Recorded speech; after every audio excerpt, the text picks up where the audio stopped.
January 30th, 2026.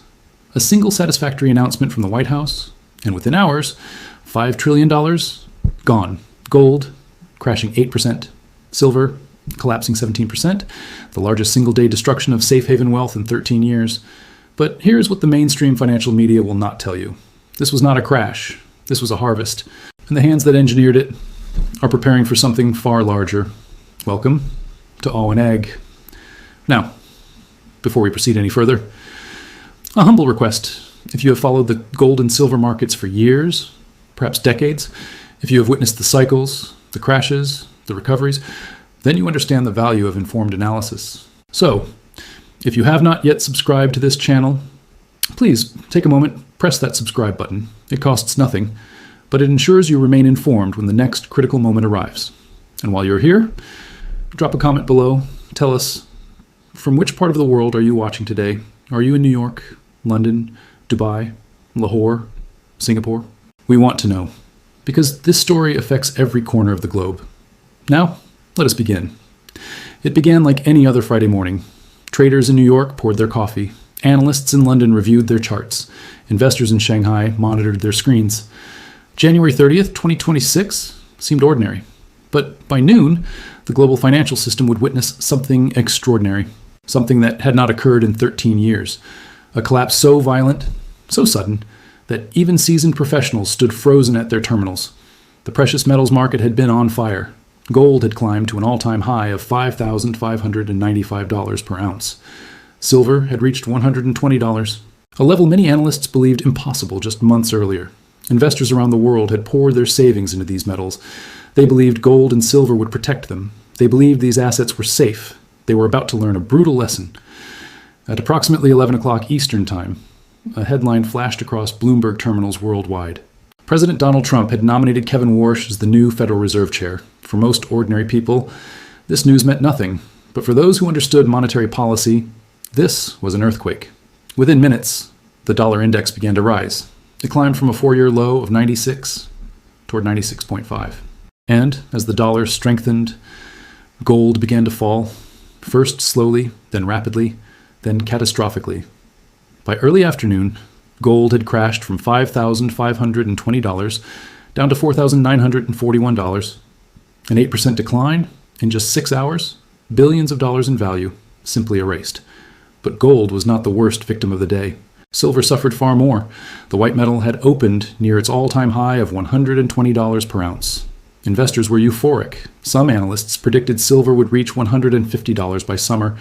Those predictions died on January 30th. Silver did not just fall, it collapsed. From $120, it plunged to $95. A 17% crash in a single trading session. This was not a correction. This was capitulation. Traders watched in disbelief as their screens turned red. Stop losses triggered automatically. Margin calls flooded into brokerage accounts.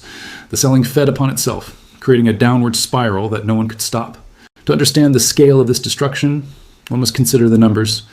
More than $5 trillion in precious metals value vanished in one day. $5 trillion.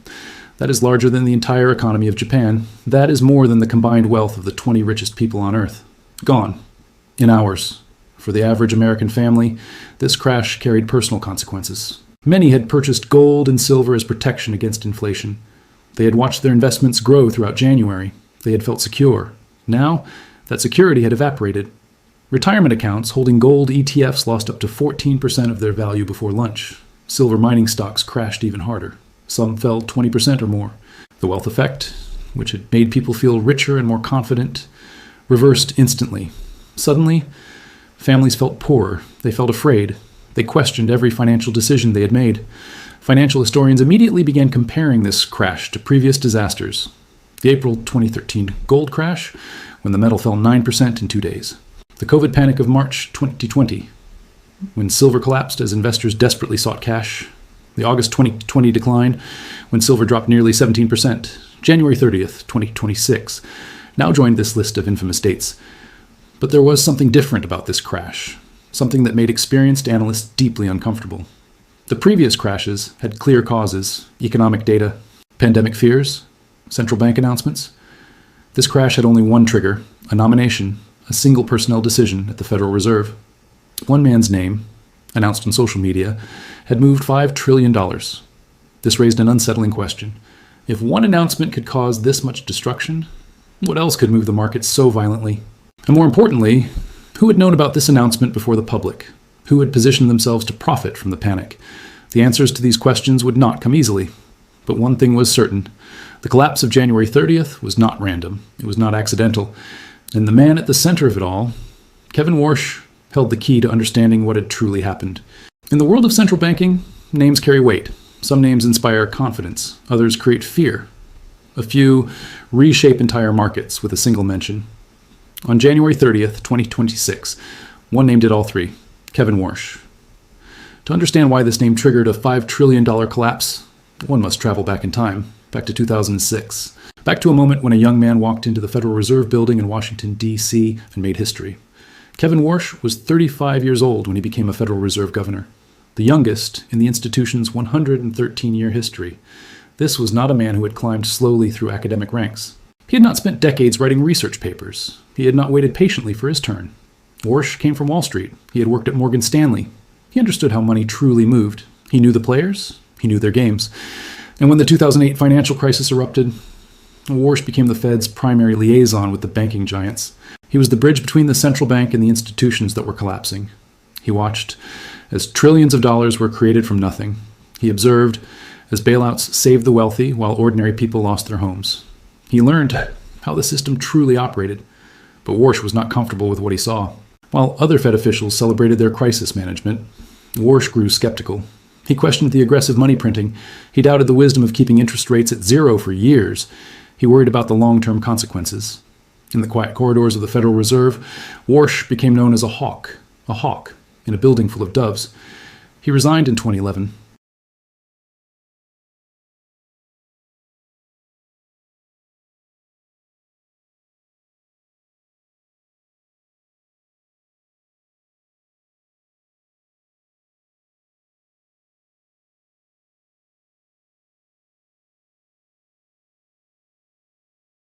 He argued that the Fed had lost its credibility. He claimed the institution had become too political. He warned that years of easy money would eventually create a crisis far worse than 2008. His words were measured, his analysis was precise, but his message was clear. The Federal Reserve needed regime change. Now, in January 2026, that regime change had arrived, and Warsh was its instrument. President Trump announced the nomination on Truth Social at approximately 10:45 in the morning. His words were characteristically bold. I have known Kevin for a long period of time, and have no doubt that he will go down as one of the great Fed chairmen, maybe the best. Within seconds, algorithms began processing the announcement. Within minutes, traders began repositioning. Within hours, $5 trillion had vanished. But why? Why did the mere nomination of one man cause such destruction? The answer lies in expectations. Throughout January 2026, precious metals had rallied on a simple thesis. The Federal Reserve would continue cutting interest rates, the dollar would continue weakening, gold and silver would continue rising. This thesis had made investors wealthy. It had attracted billions in speculative capital. It had created a one-way trade that seemed unstoppable.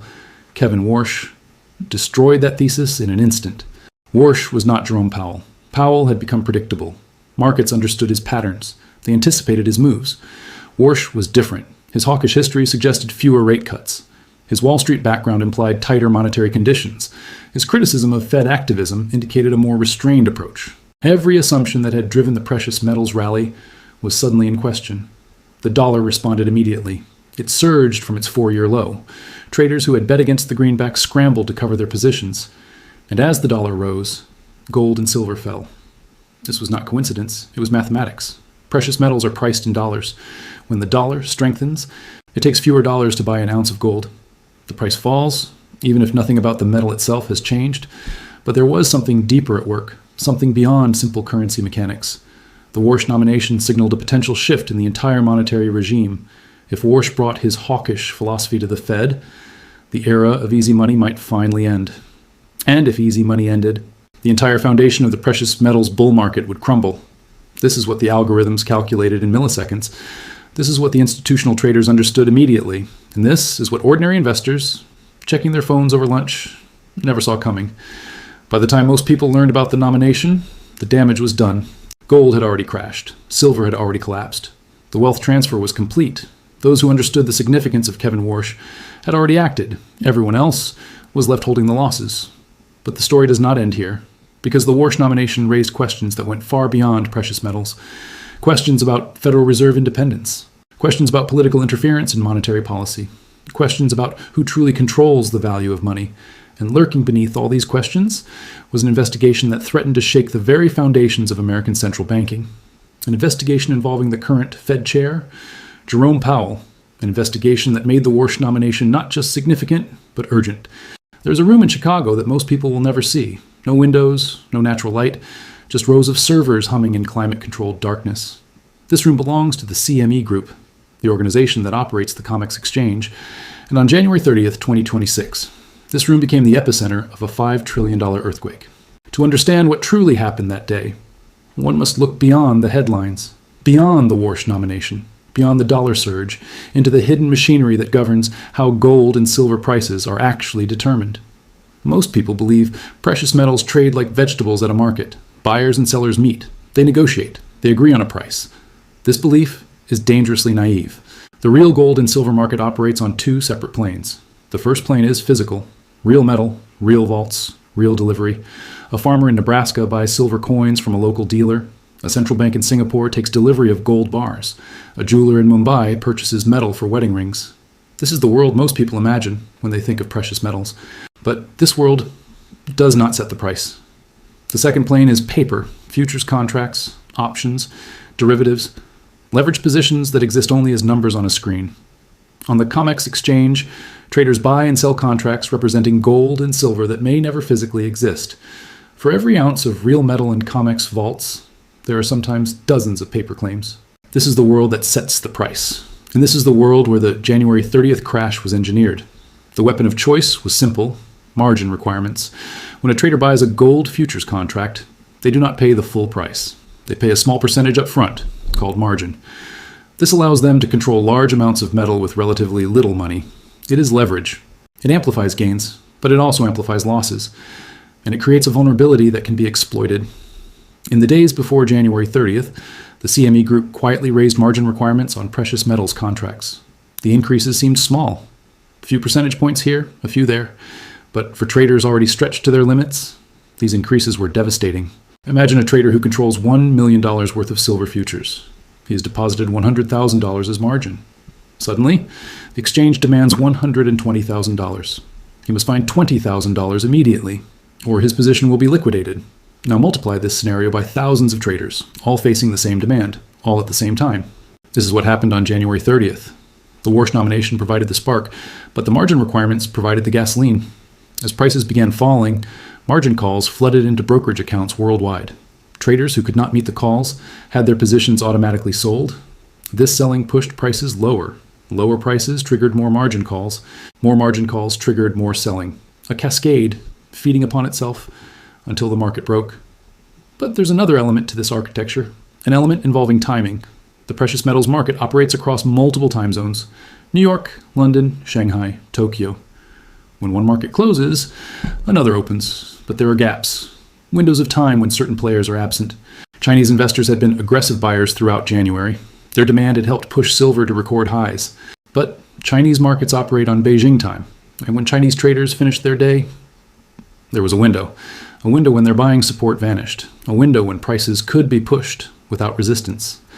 The January 30th crash began precisely in this window, between the Shanghai close and the height of New York trading, when Chinese buyers were absent, when liquidity was thin, when a coordinated selling effort could achieve maximum impact. Coincidence? Perhaps. But veterans of the precious metals market recognized a familiar pattern. In 2011, when silver crashed from $49, in 2013, when gold collapsed in April, in 2020, when the COVID panic struck. Always, the crashes came at moments of maximum vulnerability. Always. The timing seemed suspiciously precise. The evidence pointed to an uncomfortable conclusion. The precious metals market was not free. It was managed, controlled by those who understood its architecture, exploited by those who could manipulate its rules. But this raises a question. But physical dealers across America reported something strange. Their phones were ringing constantly. Customers were not selling. The difference between the paper price and what dealers actually charged spiked dramatically. If paper silver was $95, the paper market said silver was crashing. The physical market said silver was scarce. This disconnect revealed the truth. The COMEX price was not reflecting real supply and demand. It was reflecting a liquidation event in the paper market, weak hands being shaken out, while strong hands accumulated physical metal at artificially suppressed prices, margin requirements as the trigger mechanism, physical premiums as the proof. But one question remained unanswered. Who benefited that January 30th would become a day of destruction?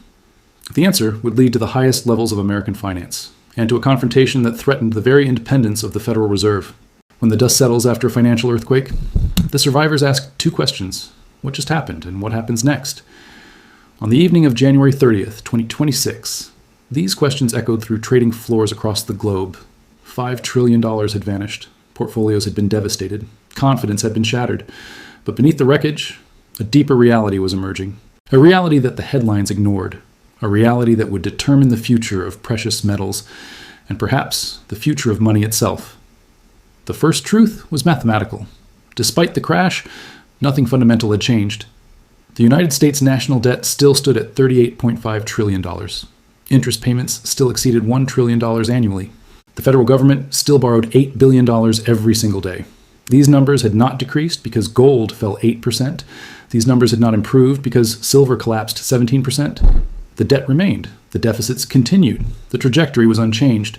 The second truth was geopolitical. The world was still fragmenting. BRICS nations were still accumulating gold. China was still reducing its treasury holdings. Russia was still trading outside the dollar system.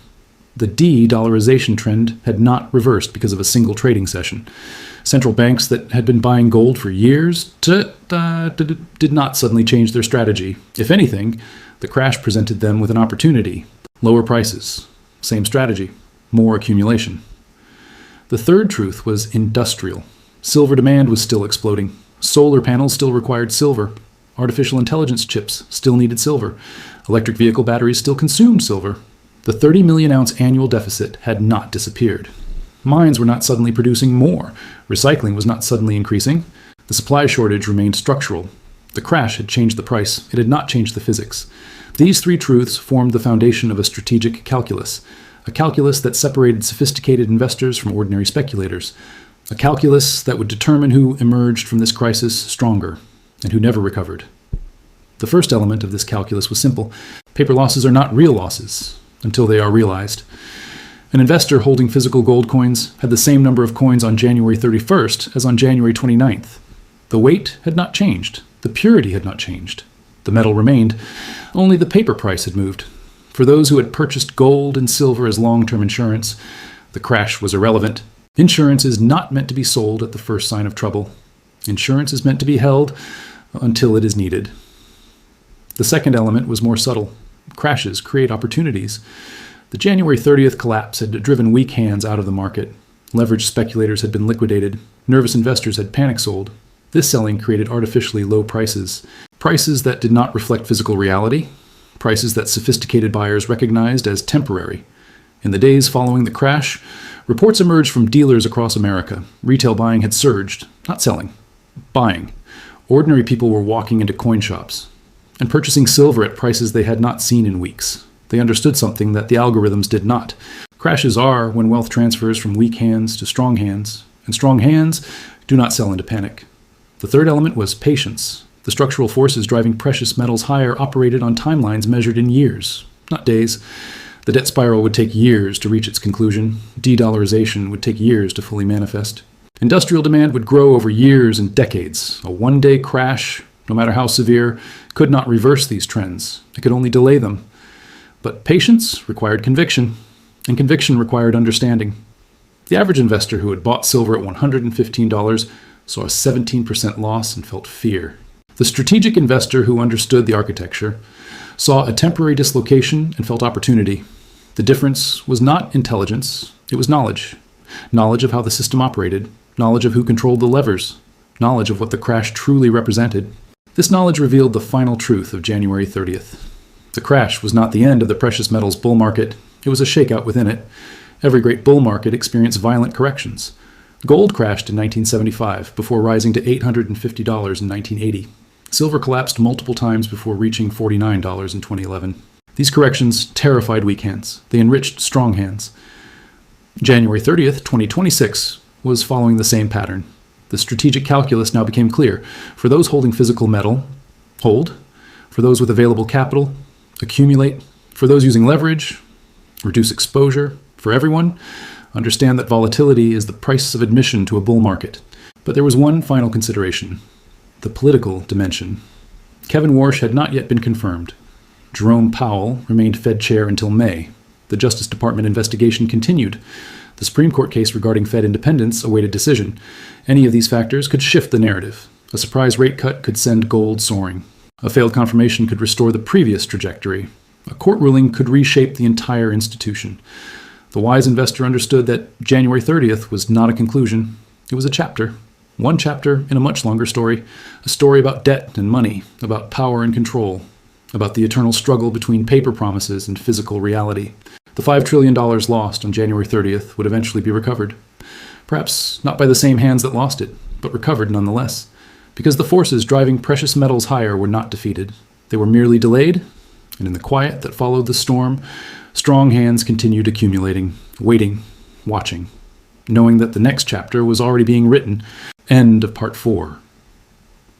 Closing the story of January 30th, 2026 is not yet finished. The markets will open again. The battles will continue. The transfer of wealth will proceed. Those who understand the architecture will navigate what comes next. Those who do not will become casualties of the next shakeout. If this analysis has provided value, consider subscribing to AU and AG. Share this with someone who holds precious metals. They need to understand what truly happened and what is still to come.